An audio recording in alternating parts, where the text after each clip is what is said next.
I'm going to give you a reading from my book. It will be about 4 minutes long, and this is just a sample from the introduction. These essays are a chronicle of my ecological awakening. As a young activist, I had little time for Earth Talk. Expressions of concern about the welfare of non-human animals, let alone climatic systems, generally aroused a defensive shrug.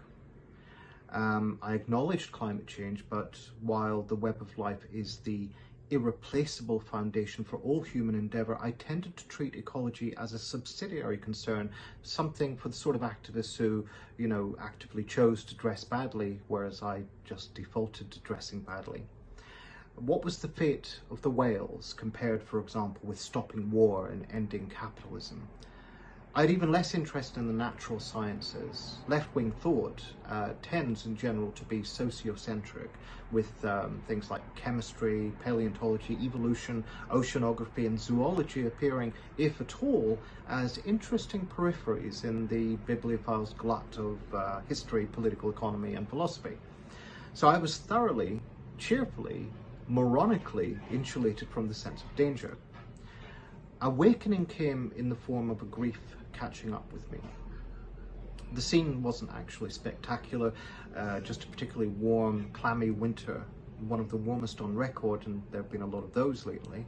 On Christmas Day, the fields and meadows of Trent Park were sprinkled with light, tepid drizzle rather than frost or snow, and for some reason, this tiny vista gave me a glimpse of something, an awful sense of loss that I could not look away from.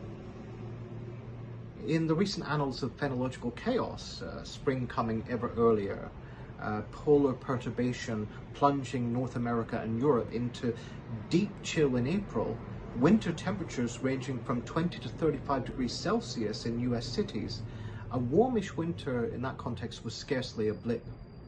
Far less did it imply the potential collapse of the food chain, the flooding of coastal cities by polar melt, unmanageable wildfires, or ocean acidification threatening coral reefs, those underwater metropolises which are more productive than forests, savannas, coasts, or open oceans.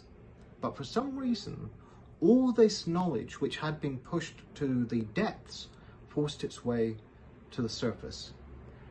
This wasn't just an intellectual transformation, but a reformation of sensibility. It inflamed a passionate, amateurish curiosity about matters on which I was utterly, stupidly ignorant. Animal evolution, biogenesis, geology, marine science, animal minds, paleoceanography, paleontology. I'm scarcely less ignorant today, although ignorance is no longer forbidding and finding out is a labour of love. The word amateur deriving from the Latin for lover.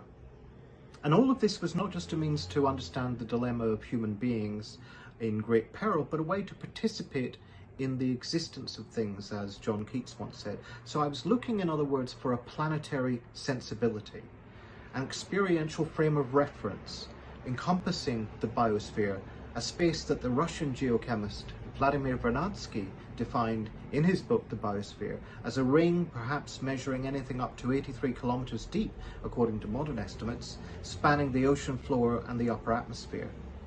A space that is over 17,000 times older than the human race, whose global dominance is, like the ancient emergence of microorganisms in the ocean depths, a fluke. Another word for this type of experience is transcendence. It often seems to be this way. We spend years becoming acclimatized to pollution and desensitized to the loss of biodiversity until a warp in the seasonal cycle, like the European heat waves in the summer of 2019, assumes a prophetic significance.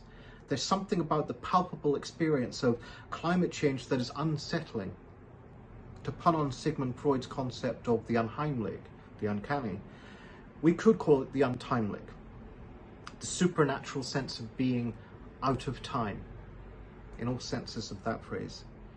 Even the Anthropocene is an attempt to name this experience, as it applies to geological deep time, the order of periods, eras and epochs, accelerating as capitalist civilization leaves its mark in geological sediments, ushers in mass extinction for the first time since the dinosaurs, and threatens to end the cycle of ice ages which created the conditions for human thriving.